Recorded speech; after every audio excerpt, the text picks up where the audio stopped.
Against a talented team like Texas, Ohio State must play clean, disciplined football from the first snap.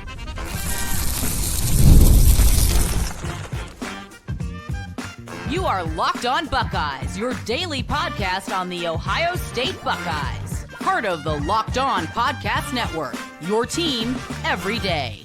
Welcome in, Buckeye fans, to your Hump Day edition of Locked On Buckeyes, which is your daily Ohio State podcast, part of the Locked On Podcast Network, your team every day. I'm your host, Jay Stevens, veteran sports talk host, delivering passionate coverage about your Buckeyes, and today's episode is brought to you by Monarch Money. Take control of your finances with Monarch Money. Use code LOCKEDONCollege at monarchmoney.com for 50% off your first year. During today's show, we will discuss something Ohio State is doing that is very unique to prepare for the season opener, as well as who has the final say with Hartline calling plays. But first, Ryan Day understands the magnitude of the moment and where Ohio State currently is while preparing for Texas. This is a rematch of the national semifinal from a year ago, where Texas looked like they're going to tie the game up late in the fourth quarter, but then Jack Sawyer, Caleb Downs, and that defense had other plans.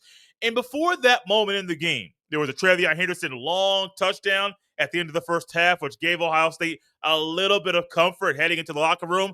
But then there were moments before that touchdown and after where Ohio State wasn't playing clean, disciplined football. And this isn't all about the penalties where Ohio State killed drives and got them behind the sticks and they couldn't sustain long drives down the field. There were times there were missed tackles, there were missed reads, there were missed assignments. There was a guy who was a step or two slow and late, which led to touchdowns scored by the Longhorns. And Ohio State can learn from those mistakes from a year ago. If you are like me, you love rewatching games, I encourage everybody to go back and watch last year's Cotton Bowl. And you might have some of the same emotions you had when the game was played earlier this year, where Ohio State is driving. Oh, holding. Oh, unsportsmanlike conduct. Oh, this play. Oh, that play. And you might sit there and scratch your head saying, if Ohio State didn't have these boneheaded mistakes, Ohio State blows out Texas. And I legit mean that and say that I'm on the record. The everydayers know I firmly believe that if Ohio State didn't shoot themselves in the foot drive after drive after drive, that Ohio State would have beat Texas pretty badly, because that's how dominant that team was rolling at that time. And I think for Ryan Day right now, he must continue to emphasize learning from the mistakes from the last time these two teams met. And you know who else is going to be learning from the same mistakes? Or the mistakes that Ohio State made? Texas. Because Texas knows these two teams are very, very even in numerous areas on both sides of the ball. So how in the world can you figure out a way to get the upper hand? Well, last year, Ohio State was a better team, but they're only 14 points better on that day due to some of the boneheaded mistakes.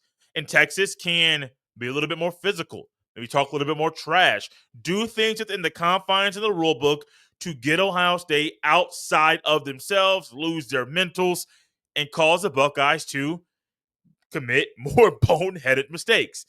But that can't happen at all. And I think it's very easy when thinking about playing clean, disciplined football to think about penalties. This isn't all about penalties, though. I remember very well, I believe it was a second touchdown Texas scored in that Cotton Bowl where Sonny Styles was two or three steps late. Next thing you know, the running back gets the ball in the flat. He goes into the end zone for a touchdown. And I remember that plain as day because I'm thinking Styles can make that play. But a year ago, as my guy Ryan Roberts, my favorite NFL draft analyst, detailed recently, Sonny Styles wasn't the best in coverage a year ago, and he was still the second on the team in tackles. And so if he gets a little bit better, I'm not saying perfect in coverage, just a little bit better than he was last year, and then he keeps getting better throughout the season, that mistake might not be a mistake this year. It's just a sign of him growing and maturing as a football player. And Ryan Day has seen a lot of football. Let's remember, Ryan Day was a quarterback in college. Ryan Day knows how boneheaded decisions or playing uptight can lead to football that isn't clean and football that isn't disciplined. It's very, very easy to fall into that trap. I remember guys I played with, or even when I played, mistakes I made where I'm thinking, this is so stupid. It's elementary, but sometimes in the heat of the game and just the flow of it, you get outside of yourself and commit something and do something that you normally wouldn't do. But the Buckeyes do have a massive benefit that the fans are on their side, where even a neutral crowd, maybe some crowd noise got to be a problem, or maybe thought you had to go past the echo of the whistle 2 extra beats because you thought, well, let me send a message here. This is not the time. Let's remember now, this is game number 1. This isn't the national championship. Yes, you want to go all out to win the game because you have a couple cupcakes in the following 2 weeks and then an off week after that. So legit, you have 3 weeks after the Texas game for some guys before you play a full game. Ohio State should have the starters out against Grambling State and Ohio by the end of the first half. There's no reason why Sand or Downs or Smith or K-Jack or any of those starters should play past the, I would say, just to be generous, midway through the third quarter. Maybe a series or 2 of the third, and then you get the backup sit. And that's being generous. With the talent Ohio State has, those games shouldn't even be close once the second quarter starts. So you have quite a bit of time to rest and recuperate and to get your body right before you have to go to the Pacific Northwest against Washington, which is going to be a crazy hard place to play. Trust me. It's not Austin Stadium, but going to Husky Stadium, it's going to be very, very difficult. It might even be a night game. And I mean, 8 p.m. Eastern, 5 p.m. local there in Seattle. Not a true night game, but it is prime time for Ohio State fans and players just due to the natural body clock that Ohio State players have adapted to. That's going to be tough. That's absolutely going to be tough. It's possible that Ohio State in that game, that let's say Fox or NBC picks it up and it's an 11 p.m. Eastern kickoff, 8 p.m. local there in Seattle. That is possible. I'm not saying that's off the table. I do believe that it'll be very, very difficult. And Ohio State would try to push back as hard as they could from whichever network picks up the game to make that game 11 p.m.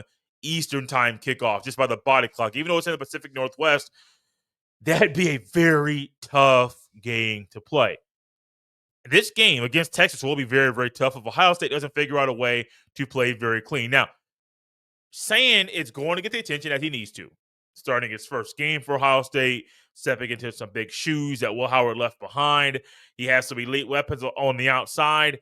But for him playing clean, as me being a Colts fan, and my brother was recently talking about something that happened with Anthony Richardson where he didn't slide the protection before the snap of the ball. And by him not sliding the protection, he got injured, got ruled out of the game. Now, granted, it is preseason, and if it were a regular season game, I think he may have done what is needed on the sidelines to get that pinky right to go back into the field, to play. But Anthony Richardson didn't slide the protection. It was kind of an easy call, to be honest with you. The outside backer walked up. The right tackle was there. The tight end was there. The tight end went out for a pass. Richardson did not slide protection to the right. Bam, he's on the ground. Now, one man said it was a blindside hit. It truly was not a blindside hit. It was from his front side. Richardson just can't read a defense. Anthony Richardson, that is. But that wasn't clean football. That wasn't disciplined football. And those are the kinds of mistakes that Julian Sand must avoid when playing Texas. If you avoid those mistakes, Sand's going to put Ohio State in a very advantageous spot all night long, all day long, so the Buckeyes can have the upper hand and beat the Longhorns. Speaking of beating the Longhorns, Hartline is preparing to call his first full game as an offensive play caller, and Ryan Day let us know who has the final say with Hartline calling the plays. This episode is brought to you by Monarch Money. Most people can't name all their financial accounts or even what they're worth, whether it's 401ks, properties, or investments. And when you don't have the full picture, you could end up leaving money on the table. That's why there is Monarch Money. It's an all-in-one personal finance tool that brings your entire financial life together in one clean, easy-to-use interface on your laptop or your phone. Monarch is built for people with busy lives. If you've put off organizing your finances, Monarch is here for you. Monarch does the heavy lifting for you. You can link all your accounts in minutes, see clear data visuals, get smart categorization of your spending, and finally feel in control of your money without ever touching a spreadsheet. Don't let financial opportunity slip through the cracks. Use code LOCKEDONCollege at monarchmoney.com in your browser for half off your first year. That's 50% off your first year at monarchmoney.com with code LOCKEDONCollege. This episode is also brought to you by FanDuel. The NFL season is almost here, and FanDuel's making sure you're ready for kickoff with a can't-miss offer. Right now, new customers can bet just $5, and if your bet wins, you'll get $300 in bonus bets to use across the app. Once again, y'all, that's so good, I gotta say it again. Right now, new customers can bet just $5, and if your bet wins, you'll get $300 in bonus bets to use across the app. So are you ready to play? Download the FanDuel app now by visiting FanDuel.com to get started. That's FanDuel.com to place your $5 bet. We have an important request. Locked On wants to hear from you. We put together a survey to learn more about our listeners and make your favorite podcasts even better. This is your chance to tell us what you like, what you don't, and answer questions about our advertising. Go to lockedonpodcasts.com/survey to get started. Everyone who completes a survey will be entered for a chance to win one of 10 $100 Amazon gift cards. Again, that's lockedonpodcasts.com/survey. You can also find the link in the show notes. Thanks for helping us out.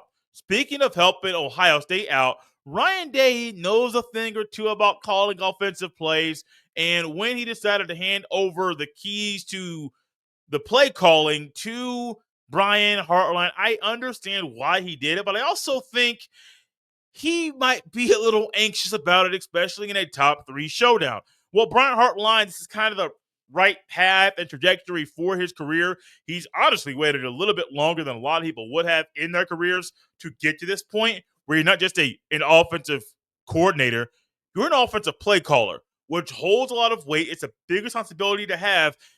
And there also needs to be a safety net. If you're first time doing anything, you need to have someone there to kind of catch you and hold you for when you make a mistake, because you're bound to make one mistake, a 2 mistake, or 1,000 mistakes, because that's what's going to happen.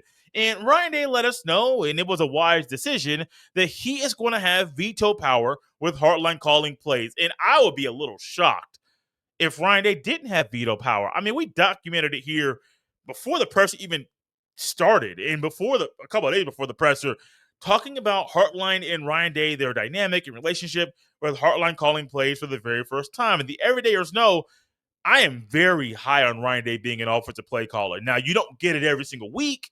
That's the unfortunate part.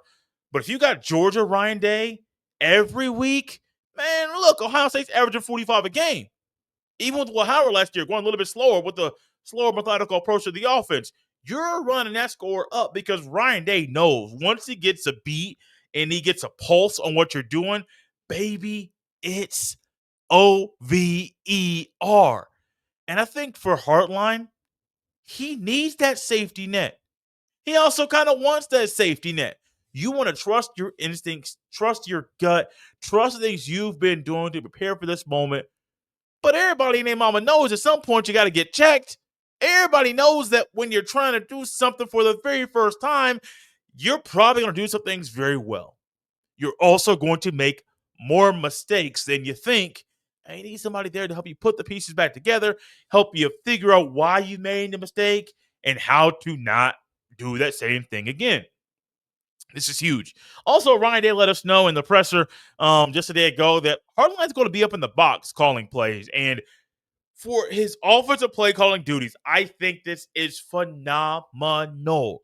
Being able to see the all 22 on the field, to know how Texas is responding to a certain call or a certain look, and if they are truly devoting 3 guys to Jeremiah Smith, or if they're rotating coverages based off of the pre-snap read the Hartline is providing, that's going to help him get a great view of what's going on the field. It will be very, very difficult. Now, Ryan Day was able to do it, but trust me, it is very, very difficult to stand on the sidelines and to get a view that you need to call plays the best. It's hard. You see a lot of OCs and DCs up in the box calling plays, and you hope he doesn't have a crash out moment like Ken Dorsey did when Ken Dorsey, I believe, was the OC for the Bills, maybe? I forget the team he was coaching for, but I remember one time he was up in the box, and all of a sudden that camera called him out of the corner, and he started banging stuff, just banging, banging, banging. And I'm thinking, man, you crazy? I know you're getting pissed. I know you make a lot of money, and sometimes when you make a lot of money, you get mad, you start acting out of pocket. But he was acting out of pocket. But I think Hartline needs that view 100%. As someone that is on the sidelines on Friday nights covering high school football, and I completely enjoy that. Yeah, I could go up to the box and get a better view, but being able to be right there by the coach at times and see his view, see what he's saying, hear some of the conversations he's having with the players and the coaches, that is so valuable that I enjoy being on the field during games. But if I'm a coach, being up at the top in the box is very valuable. Ryan Day didn't only give us clarity about where Hartline would be and the safety net that Hartline would have when calling plays that Ryan Day desperately needs a veto power. Side note really quickly. With Hartline being up in the box, the everydayers know that I'm kind of curious to see how this is going to impact the receivers. Now, you still have your assistant receivers on the side and your analysts and things like that. So it's only going to affect so much, but it can still be affected. It still affect their play because the normal individual they come off the field to see and to hear is now up top. Now they got phones, they have communication. Like it's not like Hartline's voice is going to be mute there's going to be no communication between the kickoff of the game and halftime or the end of the game. That's not what's going to happen. Trust me. They got phones. They can tap into Hartline and get him on the phone. Say, hey man, what's going on? And Hartline can make that thing happen. Also, something else Ryan Day provided that I find very interesting. The Buckeyes are going to let the week play out before finalizing the offensive line. Ryan Day also said, speaking of, I believe it was Philip Daniels, that Daniels will play a lot this week. Okay, that's kind of what has been expected based off the reports that have come out of training camp where Philip Daniels took some necessary steps in the right direction during the offseason between spring ball and training camp. And then all of a sudden during training camp, he kept taking those strides in the right direction to help him be well prepared for the upcoming season. I'm here for it. I love it. Take those steps, young man. Make sure you have done everything you can to get on the field to be one of the better tackles Ohio State has, or one of the top 2 tackles Ohio State has right now. I don't know how I feel about Ohio State waiting to the end of the week to finalize the starting offensive line. I don't at all, because that's the toughest position to build chemistry with across either side of the ball. On defense is so much different because you're reacting, but even if you're reacting, D tackle and D end don't need to be on the same page. I mean, they do, but it's different than a guard and a center and the 5 guys up front. They work in unison. The D-line works in unison too, but it's still, hey, I got to beat my man. I got to beat my man to whatever he's trying to push me or whatever kind of willpower he's trying to infuse so that I fall into his trap. I got to do. I think for Ohio State, waiting until the end of the week, it can work out. But man, I would have loved for that to have been finalized a week ago, even at the beginning of this week, or maybe before the scrimmage that we're going to talk about later on. It's tough. It is very, very tough. But Ryan Day knows what he's doing. He's got the benefit of the doubt in numerous areas, even though I'm a little bit shaky about it. I'm going to let Ryan Day get the side on this one, get the praise he deserves for kind of waiting things out. Didn't get clarity on who the 6th or 7th. We know that I believe the 6th is on Onyanwa. Is the 7th Gabe Van Sickle or Ian Moore? Ryan Day's never provided clarity about that. And I think Ian Moore might be the guy, but that's the thing. Ian Moore is more of a tackle than a guard, but maybe behind the scenes he's getting worked in at guard, which would be great. Or maybe Josh Padilla is the backup, is number 7. And Hinsman could be a Swiss Army knife, go from center to left guard or right guard, just depending on what area needs help at that time. Ryan did provide a little bit more clarity on the D-line rotation about who the top two guys are, which we expected, Kayden McDonald and Edric Houston. The third guy is Will Smith Jr., as we expected. Tyrone Malone Jr. is 4. I'm here for it. I think his athleticism and just him being older is huge. And then Jarquez Carter, a name that I wasn't expecting at all. Jason Moore's been hurt, been banged up. And so if he were fully healthy, maybe it would have been him. But Jarquez Carter, it makes me wonder if Ohio State's going to play 5 D linemen this week. I don't think they should. I don't. Give me the 3, maybe the 4. And then you already know on the edge, K-Jack, Curry, Atkinson, and Hicks. If Ohio State rolls in the game against Texas and has an 8-man rotation, I would be shocked. 100% shocked. I get the fact that these guys haven't played a lot of starting experience or a lot of extended playing time on the field. I get that. But an 8-man rotation against that team that's as talented as you? Oh, wait. Texas has 4 new starting offensive linemen. Rotating fresh bodies that are going to attack you in different ways. I see what Ryan Day is currently doing. Oh, yeah. One quick thing for those of you that are keeping track at home about the kickers and the punters. Jayden Fielding will be the starting kicker, and Joe McGuire will be the punter once again. So if you're keeping track at home of the punters and the kickers, which is one thing we don't normally detail on the show, there you go. We do detail a lot of things that happen on the field, and one of them is a very unique scrimmage Ohio State had over the weekend, which helped them prepare to battle with Texas. Now, this episode is brought to you by Supply House. When the opening whistle blows on a new repair, get your crew moving forward with Supply House. Order today and see parts on your doorstep tomorrow. Over 280,000 plumbing, HVAC, and electrical items from the most trusted brands in the business. Their real-time inventory and honest lead times keep you from punting projects, while their industry-leading customer service always has your blind side covered. Need parts fast for a project? Supply House has next-day delivery. Talk about a game changer. The part finder tools and 3D schematics can save you hours on jobs where every detail matters. Join the free Trademaster program today and score serious perks like priority shipping, lower prices, and a dedicated support line. Visit supplyhouse.com to sign up for free and use promo code SHCollege5 for 5% off your first order. That's SHCOLLEGE in the number 5 at supplyhouse.com. Real people, real service. Thank y'all for tapping Locked On Buckeyes and making this show your first listen of the day. Ryan Day is in a pretty good spot. He has to feel really happy and pleased with Ohio State's preparation, from the spring ball sessions to summer workouts to training camp and to game week. Ohio State should be very, very pleased with the health of the team and how the team is showing off their edge while preparing for battle with the Longhorns. And one way they showed off their edge is in a very unique mock game over the weekend. Now, there are scrimmages in football all the time. They are needed for a team to ramp up and get ready for the upcoming season.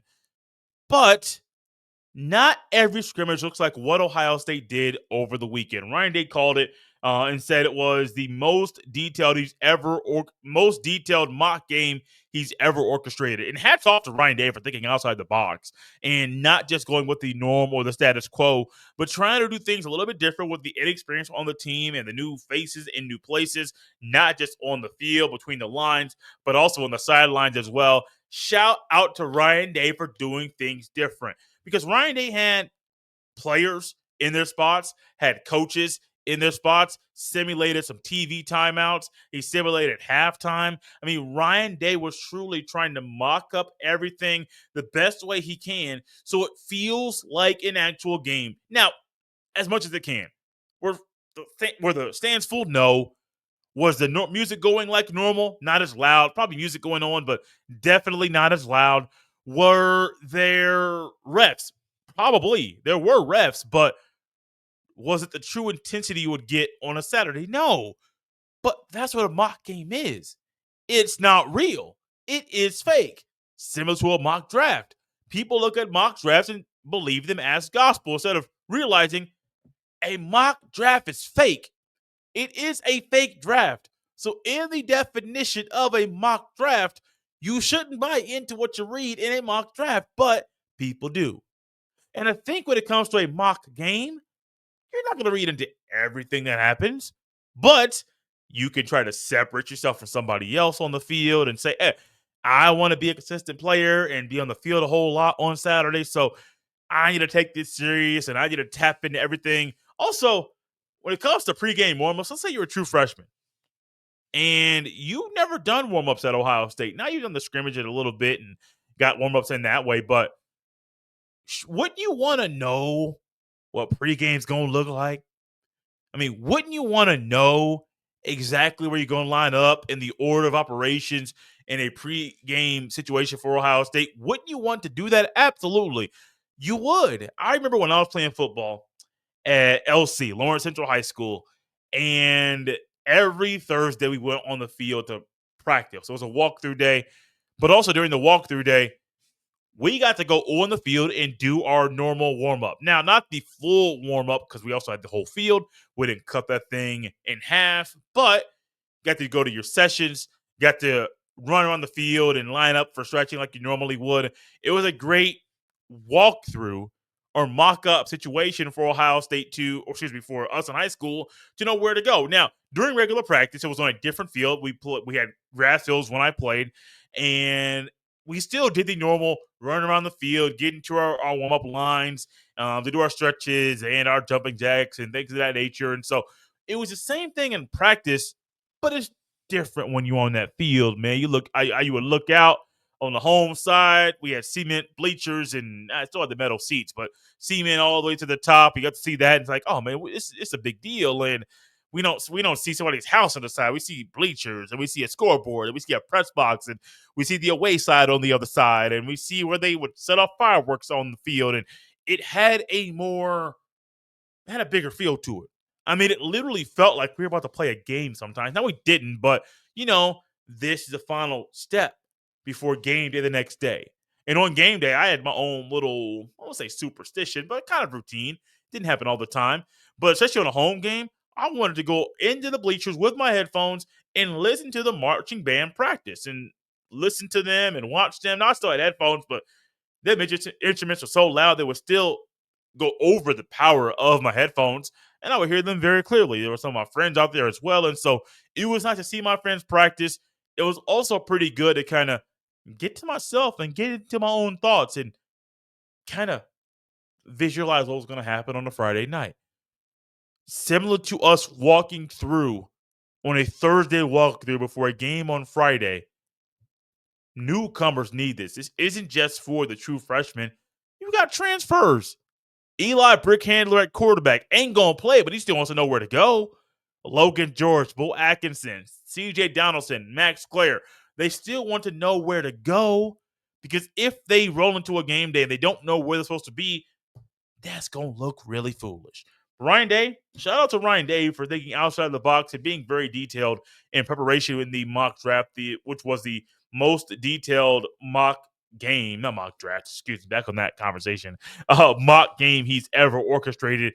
He didn't have to go that far. He didn't have to be that detailed, but being more detailed is one thing he said that you need to be when you are calling plays, and being detailed is exactly what Ryan Day needs to be right now while preparing for battle with Texas. Thank y'all for tapping in Locked On Buckeyes and making this show your first listen today. For your second listen, check out the portal because my guy Brian Smith has latest rumors, portal entries, and signings. Be the most informed fan on the rapid changes to the college football landscape. Find the portal and Locked On Buckeyes on the YouTube or wherever you listen to podcasts. You can follow me on any social media platform at jstevens07. Send every email to jstevens317@gmail.com. This has been Locked On Buckeyes on a hump day. We'll see you next time.